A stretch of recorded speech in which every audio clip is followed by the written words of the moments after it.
Today we will see molecular theory of surface tension. Please like and subscribe my channel.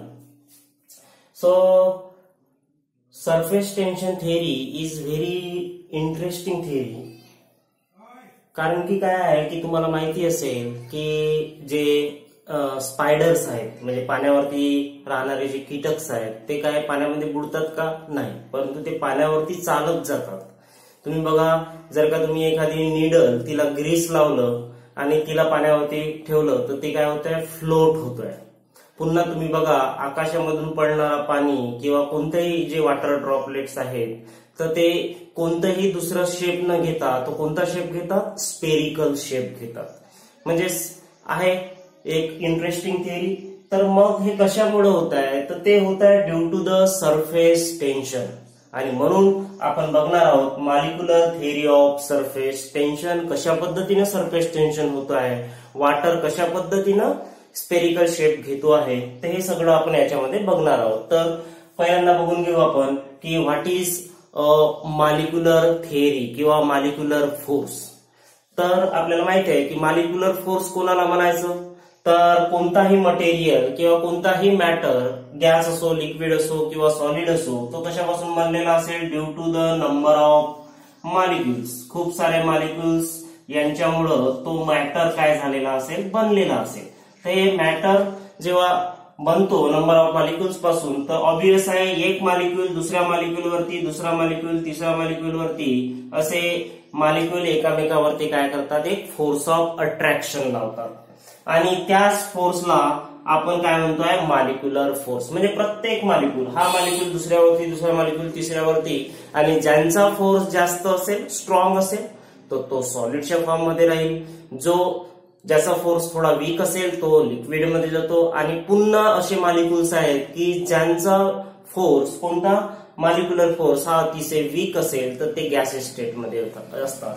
तर असे झाले तुमचे molecular force. परंतु हे मॉलिक्युलर फोर्स प्रत्येक वेळेस सारखे असतील का, तर नाही. हा मॉलिक्युलर फोर्स वेगवेगळ्या मॉलिक्युलसाठी वेगवेगळ्या पद्धतीने लागतो. म्हणून या मॉलिक्युलर फोर्स ऑफ अट्रॅक्शनचे दोन प्रकार त्यांनी सांगितलेले आहे. म्हणजे दोन प्रकार आहेत. एक आहे तुमचा कोहेसिव्ह फोर्स आणि दुसरा आहे ऍडेसिव्ह फोर्स. तो कोहेसिव्ह फोर्स मध्ये आपल्याला लक्षात येईल की कोहेसिव्ह फोर्स कोणाला म्हणायचं, की ज्या वेळेला हा जो फोर्स आहे हा दोन सारख्या मॉलिक्युल्स मध्ये लागेल. आता दोन सारख्या मॉलिक्युल्स म्हणजे काय, जसं मी काय घेतलं, एका बीकर मध्ये वॉटर घेतलं. बीकर मध्ये वॉटर घेतलं तर इथं H2O मॉलिक्युल आहे, इथं सुद्धा H2O मॉलिक्युल आहे, इथं खूप सारे H2O मॉलिक्युल्स आहेत. तर जेव्हा एक H2O मॉलिक्युल दुसऱ्या H2O वॉटर मॉलिक्युल यांच्यावरती काय करेल, फोर्स ऑफ अट्रॅक्शन लावेल. तर प्रत्येक मॉलिक्युल एकामेकावरती फोर्स ऑफ अट्रॅक्शन लावतोय. तर याच्यामध्ये काय दिसतंय तुम्हाला, H2O मॉलिक्युल पुन्हा H2O मॉलिक्युल. तर असं जर का असेल तर मग त्याला कोणता फोर्स म्हणू आपण, कोहेसिव्ह फोर्स असं म्हणू. तर कोहेसिव्ह फोर्स जो आहे, हा कोहेसिव्ह फोर्स ची प्रॉपर्टी जो कोणताही जिथं आपल्याला दिसेल त्याला म्हणू आपण कोहेशन. त्याला काय म्हणतो आपण, कोहेशन.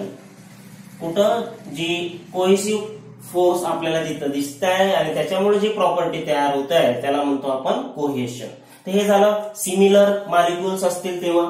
पण पॉसिबल आहे की असे येऊ शकेल की तिथं ऍडेसिव्ह, म्हणजे प्रत्येक वेळेला जसं हा इथं लिक्विड मॉलिक्युल फिलअप केलं तर आजूबाजूला फिलअप करण्यासाठी मला सॉलिड मटेरियल घ्यावं लागलं. तर जसं हा मी घेतलं ग्लास, तर ग्लास मध्ये असेल SiO2 सिलिका. तर मग काय होईल की हा H2O मॉलिक्युल या सिलिका सोबत सुद्धा एक फोर्स तयार करेल. तर त्याला म्हणू आपण कोणता, म्हणजे हा झाला तुमचा H2O मॉलिक्युल आणि इथं कोणता मॉलिक्युल आला तुमचा, सॉलिड, म्हणजे SiO2 सिलिका. तर काय झालं की लिक्विड मॉलिक्युल आणि हा झाला तुमचा सॉलिड मॉलिक्युल. तर मग अशा वेळेला यांच्यामध्ये जो फोर्स निर्माण होईल त्याला नाव दिलेलं आहे आपण ऍडेसिव्ह फोर्स. ऍडेसिव्ह फोर्स केव्हा लागतो, जेव्हा डिफरंट प्रकारचे डिफरंट स्टेट ऑफ मॉलिक्युल्स असतील. हा लिक्विड स्टेट आहे, हा सॉलिड स्टेट आहे. तर अशा स्टेटमध्ये जेव्हा जो फोर्स लागेल त्या फोर्सला आपण कोणता फोर्स म्हणू शकतो, ऍडेसिव्ह फोर्स. आणि कोहेसिव्ह किंवा जेव्हा हा काय असेल, सिमिलर स्टेट ऑफ मॉलिक्युल्स असतील तर त्यावेळेला कोणता फोर्स लागेल तुमचा, कोहेसिव्ह फोर्स. आणि ही फोर्सची प्रॉपर्टी जिथं आपल्याला मिळेल त्याला म्हणू आपण ऍडहेसन. काय म्हणू आपण? ऍडिशन. तर अशा पद्धतीने आपण दोन फोर्स पाहिले आणि दोन फोर्स हे कुठले आहेत तुमचे? मॉलिक्युलर फोर्स आहेत. तर मग आता या मॉलिक्युलला काही प्रॉपर्टी दाखवतील हे मॉलिक्युल्स. तर हे मॉलिक्युल कशा पद्धतीने प्रॉपर्टी दाखवतात तर पहिल्यांदा त्याच्याबद्दलची स्टडी घेऊन घेऊ. तर रेंज ऑफ मॉलिक्युलर फोर्सेस. तर मॉलिक्युलर फोर्स मध्ये त्याला रेंज कुणाला म्हणायचं तर कन्सिडर करू आपण की हा H2O मॉलिक्युल आहे. H2O मॉलिक्युल आहे आणि हा H2O मॉलिक्युल जेव्हा मी खूप साऱ्या एका याच्यामध्ये प्लेस केलं इथं खूप सारे H2O मॉलिक्युल्स आहेत आणि काय होत आहे की हा जो H2O मॉलिक्युल आहे तर याच्या बाजूवर याच्या आजूबाजूला असणाऱ्या दुसऱ्या मॉलिक्युल वरती फोर्स अप्लाय करेल. तर याचा जो डिस्टन्स आहे तर आपण म्हणू the maximum distance up to which it influence the other molecule. म्हणजे असा एखादा डिस्टन्स मॅक्झिमम डिस्टन्स की त्या डिस्टन्स पर्यंत हा दुसऱ्या मॉलिक्युलला काय करतोय? इन्फ्लुएन्स करतो. आता इन्फ्लुएन्स करणं म्हणजे काय तर हा एक याच्यामध्ये काय करेल आपल्याकडे त्याला काय करेल? हा अट्रॅक्ट करेल. कारण की याची प्रॉपर्टी कोणती आहे? अट्रॅक्टिव्ह प्रॉपर्टी मॉलिक्युलर फोर्सची. आणि त्याच्यामुळं हा काय करेल की असा मॅक्झिमम डिस्टन्स आहे. The maximum distance up to which this molecule influence the other molecule. Influence करणं म्हणजे काय? अट्रॅक्ट करणं. तर अट्रॅक्ट जिथपर्यंत करतो आहे तर तो जो डिस्टन्स असेल त्या डिस्टन्सला त्यांनी काय म्हटलेलं आहे? Range of molecular force. तर याचा रेंज कोणतं असेल? हा रेंज झाला. तर हा अट्रॅक्शन काय असतो याचा? इन ऑल डायरेक्शन सेम असेल. तर इन ऑल डायरेक्शन सेम असेल तर रेंज जी आहे ते सगळीकडे काय असेल? तुमची सारखी असेल. आणि म्हणून आपल्याला एक सर्क्युलर टाईप, परंतु तुम्हाला कधीही मॉलिक्युल असं सर्क्युलर दाखवणार नाही. हे आपलं फक्त एक इमॅजिन केलेलं प्रोसेस आहे. मग दुसरं आहे तुमचं स्पेअर ऑफ इन्फ्लुएन्स. तर आपण स्पेअर ऑफ इन्फ्लुएन्स कोणाला म्हणायचं तर काय असेल की जे जिथपर्यंत आपल्याला रेंज मिळते आहे त्या रेंज पर्यंत जेव्हा मी एक इमॅजिनरी स्पेअर ड्रॉ करेल, इमॅजिनरी सर्कल ड्रॉ करेल आणि त्या इमॅजिनरी सर्कल स्पेअर मध्ये मी एक रेडियस कन्सिडर करेल तर त्यालाच म्हणतो आपण स्पेअर ऑफ इन्फ्लुएन्स. म्हणजेच काय की जिथपर्यंत रेंज आहे सगळीकडे जिथपर्यंत रेंज आहे त्या रेंजच्या याच्यामध्ये मी एक इमॅजिनरी स्पेअर जेव्हा ड्रॉ करेल तर त्याच इमॅजिनरी स्पेअरला स्पेअर ऑफ इन्फ्लुएन्स असं म्हटलं जातं.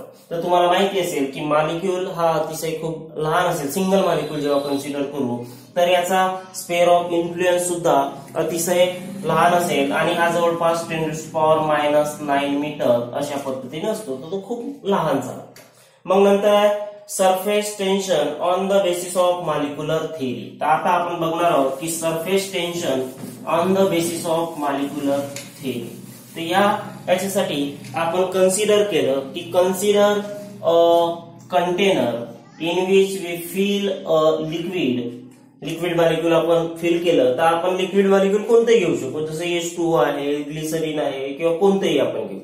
तर आपण त्याच्यापैकी आपण इथं एक लिक्विड मॉलिक्युल घेतला आणि लिक्विड मध्ये काय अशा खूप साऱ्या लेयर्स तयार होतील आणि खूप साऱ्या लेयर्स मध्ये खूप सारे मॉलिक्युल्स आपला रेंज ऑफ मॉलिक्युलर फोर्सेस दाखवतील आणि खूप सारे स्पेअर ऑफ इन्फ्लुएन्स असतील. आता इथं लाखो करोड मॉलिक्युल्स आहेत त्याच्यापैकी मी फक्त काय घेतोय 3 मॉलिक्युल घेतोय. कशासाठी?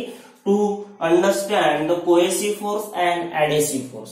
म्हणून मी एक मॉलिक्युल घेतला, याला नाव दिलं मॉलिक्युल ए, याला नाव घेतलं मॉलिक्युल बी, दुसरं घेतलं मी मॉलिक्युल सी. तर हा जो मॉलिक्युल मी कन्सिडर केलेला आहे हा अशा पद्धतीने कन्सिडर केला. हा टोटली इनसाइड द लिक्विड आहे. म्हणजेच बघा खाली सुद्धा लिक्विड आहे, वर सुद्धा लिक्विड आहे, बाजूला सगळीकडे तुम्हाला काय दिसतंय? लिक्विड दिसतोय. तर काय होईल? हा मॉलिक्युल काय करतोय? हा मॉलिक्युल इकडच्या मॉलिक्युल वरती सुद्धा फोर्स देतो, इकडच्या मॉलिक्युल वरती सुद्धा फोर्स दाखवतो. फोर्स म्हणजेच काय? Force of attraction. आणि याच्यामुळे काय होईल की इथले जे फोर्सेस आहेत तुम्हाला असं दिसेल की सगळीकडे फोर्स असल्यामुळं फोर्सेस काय? Equal and opposite. फोर्सेस कसे आहेत? Equal and opposite. बघा सगळीकडे फोर्सेस आहेत आणि फोर्सेस कसे दिसतात तुम्हाला? Equal and opposite. आणि फोर्सेस जर का इक्वल अँड अपोजिट असेल तर आपल्याला माहिती आहे की इकडला सुद्धा फोर्स डाव्या बाजूचा, इकडला सुद्धा फोर्स, हे फोर्स सारखे असल्यामुळं यांचा जो नेट फोर्स असेल, net force on molecule A is zero. Net force काय आहे molecule on molecule A is zero. आणि नेट फोर्स झिरो असेल तर मग काय होईल, याच्यावरती फोर्सच नाही आहे आणि फोर्स नसल्यामुळं हा कुठेही इकडे तिकडे जाऊ शकणार नाही. तुम्हाला माहिती आहे कोणतीही वस्तू एका ठिकाणाहून दुसऱ्या ठिकाणी केव्हा जाईल किंवा कोणताही मॉलिक्यूल जेव्हा त्याच्यावरती एक फोर्स अप्लाय होईल तेव्हा. मग हा काय राहील, मॉलिक्यूल इनसाइड आहे तर इनसाइड मध्येच राहील, आतमध्ये आहे तर आतमध्येच राहील. का बरं, कारण की नेट फोर्स हा झिरो आहे. दुसरा मॉलिक्यूल कन्सिडर करू की याचा आपल्याला माहित आहे की याचा स्पेअर ऑफ इन्फ्लुएन्स घेतला त्याच्यापैकी पाव भाग हा काय घेतला आपण एअर मध्ये घेतलं. इथं एअर मॉलिक्युल्स असतील, इथं आहेत तुमचे एअर मॉलिक्यूल आणि इकडे कोणते आहेत तुमचे लिक्विड मॉलिक्यूल. तर या केसमध्ये आपल्याला असं दिसेल की लिक्विड मॉलिक्यूल मध्ये काय की मॉलिक्युलर फोर्स जास्त असेल म्हणून काय असतील की मॉलिक्यूल खूप जवळ जवळ असतील. आणि तुम्हाला माहिती आहे की एअर मध्ये मॉलिक्युलर फोर्स काय असतो, वीक असतो, म्हणून एक मॉलिक्यूल दुसऱ्या मॉलिक्यूलला खूप जवळ घेऊ शकत नाही, ओढू शकत नाही, म्हणून नंबर ऑफ मॉलिक्यूलची संख्या इथं काय असेल, कमी असेल. जसं मी इथं कन्सिडर करतो की इथं 100 मॉलिक्यूल आहेत तर इथं 10च मॉलिक्यूल असतील आणि इकडे किती राहतील लिक्विडच्या आतमध्ये 90 मॉलिक्यूल, कारण की इथं मॉलिक्यूल फोर्स जास्त आहे. मग आता जेव्हा मी बघेल तर आपल्याला लक्षात येईल की हा जो फोर्स आहे हा एकमेकाला कॅन्सल करतोय, इक्वल अँड अपोजिट आहे. हा सुद्धा फोर्स एकमेकाला कॅन्सल करतोय, इक्वल अँड अपोजिट आहे, हे सुद्धा तसंच. मग काय राहिलं की हा जो फोर्स आहे आणि इकडला फोर्स, इथं काय होत आहे, मॉलिक्यूलची संख्या ऑलरेडी कमी आहे एअर मध्ये, मग हा फोर्स याला बॅलन्स करू शकेल का, नाही. तर जेव्हा आपण बघू की हा फोर्स म्हणजे इथं मॉलिक्यूल्स कमी आहेत आणि इथं मॉलिक्यूल जास्त आहेत, तर हा फोर्स तुम्हाला कसं दिसून राहिलेला आहे, इन अ डाऊनवर्ड डायरेक्शन. कसं दिसतोय, डाऊनवर्ड. तर म्हणून आपल्याला असं होईल की बाकीचे फोर्सेस तुमचे झिरो होऊन जातील, परंतु हा जो डाऊनवर्ड फोर्स आहे, नेट डाऊनवर्ड फोर्स, हा आपल्याला काही ना काही मिळेल. तसंच या केसमध्ये बघू, हाफ पोर्शन एअर मध्ये आहे आणि हाफ पोर्शन लिक्विड मध्ये आहे. तर पुन्हा आपल्याला माहिती आहे की एअर मध्ये नंबर ऑफ लिक्विड मॉलिक्यूलची संख्या काय असते, कमी असते. सॉरी, एअर मध्ये मॉलिक्यूलची संख्या कमी असते आणि मॉलिक्यूलची संख्या कमी असल्यामुळं इथं मॉलिक्यूल जो या मॉलिक्यूलवरती जे काही फोर्स लागेल तो अतिशय कमी लागेल आणि इथं मॉलिक्यूलची संख्या जास्त असल्यामुळे काय होईल, मॉलिक्यूलचा फोर्स जास्त लागेल आणि म्हणून हा इक्वल अँड अपोजिट असल्यामुळे हा फोर्स झिरो होऊन जाईल. मग उरलं काय तुमचा डाऊनवर्ड डायरेक्शनचा फोर्स. म्हणजे याचा अर्थ असा की आतमध्ये जेवढे बी मॉलिक्यूल्स आहेत ते सगळे आपल्याला काय दाखवतात, नेट फोर्स झिरो दाखवतात. परंतु या सरफेस वरती असणारे सगळे मॉलिक्यूल्स आपल्याला कोणता फोर्स दाखवतात, नेट डाऊनवर्ड फोर्स. कारण की बाकी सगळे फोर्स कॅन्सल होतात, परंतु जो डाऊनवर्ड वाला फोर्स आहे हा बाकी असतो आणि त्याच्यामुळं इथं असणारे मॉलिक्यूल्स आपल्याला काय दाखवतात, डाऊनवर्ड फोर्स दाखवतात.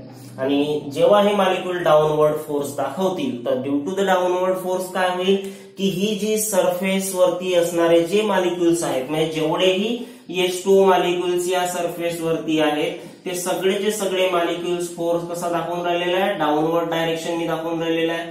आणि असं असल्यामुळं काय होईल की ती जी लेअर आहे ती लेअर श्रिंक होईल, डाऊनवर्ड फोर्स आहे, श्रिंक होईल.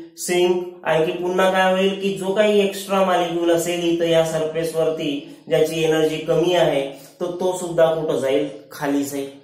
आणि अशामुळं ही जी लेअर आहे ही लेअर आपल्याला श्रिंक झाल्यासारखी वाटेल आणि श्रिंक झाल्यामुळं तिथला जो सरफेस एरिया आहे तो आपल्याला कसा दाखवेल, स्ट्रेच मेम्ब्रेन सारखा दिसेल. कसं, स्ट्रेच मेम्ब्रेन सारखं.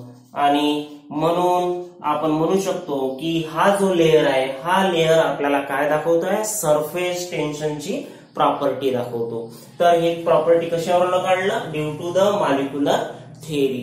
तर या केसमध्ये आता हे झालं तुमचं सरफेस टेन्शन कशा पद्धतीनं हा शो करून राहिलेला आहे. आता आपण बघू की याच्यामध्ये पोटेन्शियल एनर्जी कशी राहू शकेल आणि हा आपल्याला सरफेस एनर्जी सुद्धा कशा पद्धतीने देऊ शकेल. तर बघा काय होईल की मी कन्सिडर करतोय की आता हा मॉलिक्यूल, या मॉलिक्यूलला मला काय करायचं आहे, वरच्या सरफेस वरती घेऊन जायचं आहे. तर मला माहिती आहे नेट फोर्स झिरो आहे, तर मला नेट फोर्स झिरो असल्यामुळे मला बाहेरून एक एक्सटर्नल फोर्स द्यावा लागेल मग तो external force in the form of heat होऊ शकेल, in the form of radiation होऊ शकेल, किंवा कोणताही फॉर्म असेल. तर त्या फॉर्मॅटमध्ये मी याला एनर्जी दिली, एक्सटर्नल फोर्स दिला, तर हा मॉलिक्यूल असा वर जाईल. म्हणजेच मी काय देऊन राहिलेलो आहे, याच्यावरती फोर्स अप्लाय करतो आहे. आणि या फोर्स अप्लाय केल्यामुळं काय मिळालं मला, डिस्प्लेसमेंट सुद्धा मिळालं. तर फोर्स इंटू डिस्प्लेसमेंट आपण काय म्हणतो, वर्क डन. आपण काय म्हणतो मग, force into displacement, work done. And we know that this work done will stored as a कशामध्ये स्टोर्ड होतो, पोटेन्शियल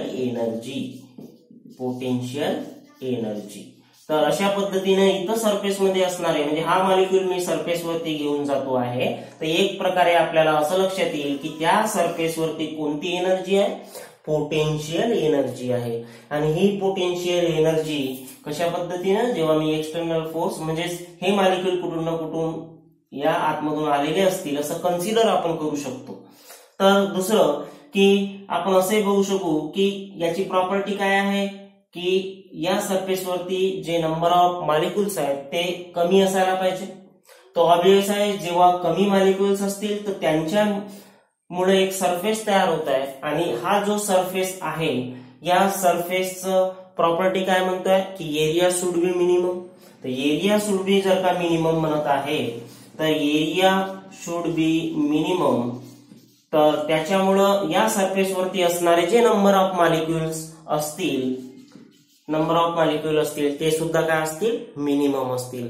तर ज्या वेळेला मॉलिक्युल मिनिमम, त्यांची पोटेन्शियल एनर्जी मिनिमम, आणि त्यांच्यामुळे तयार होणारा जो सरफेस एनर्जी आहे, म्हणजे कुठली सरफेस वरची जी एनर्जी असेल ती सुद्धा काय राहील, मिनिमम राहील. आणि अशा पद्धतीनं आपल्याला सांगता येईल की जे सरफेस वरती असणारे जे मॉलिक्युल्स आहेत ते आपल्याला काय दाखवतायत, सरफेस टेन्शन दाखवतायत. तर हे आपण प्रूव्ह केलं ऑन द बेसिस ऑफ कोणतं, मॉलिक्युलर थिअरी. तर सगळ्यात महत्वाचं आहे तुमचं कोहेसिव्ह ऍडेसिव्ह फोर्स. मग नंतर की कशा पद्धतीने इथं सरफेस टेन्शन क्रिएट झालं. तर आपल्याला माहिती आहे सगळे फोर्सेस कसे आहेत तुमचे, डाऊनवर्ड डायरेक्शननी आहेत. आणि डाऊनवर्ड डायरेक्शननी असल्यामुळं इथं असणारे कोणतेही एक्स्ट्रा मॉलिक्यूल ते खाली जातील, आणि इथं फक्त ज्यांची मिनिमम एनर्जी आहे तीच मॉलिक्यूल थांबतील. आणि अशा पद्धतीने स्ट्रेस मेम्ब्रेन तयार करतील, आणि स्ट्रेस मेम्ब्रेन आपल्याला काय देईल, एक सरफेस टेन्शन देईल. बाकी मग याच्यानंतरचं जे टॉपिक आहे ते नेक्स्ट याच्यामध्ये बघू.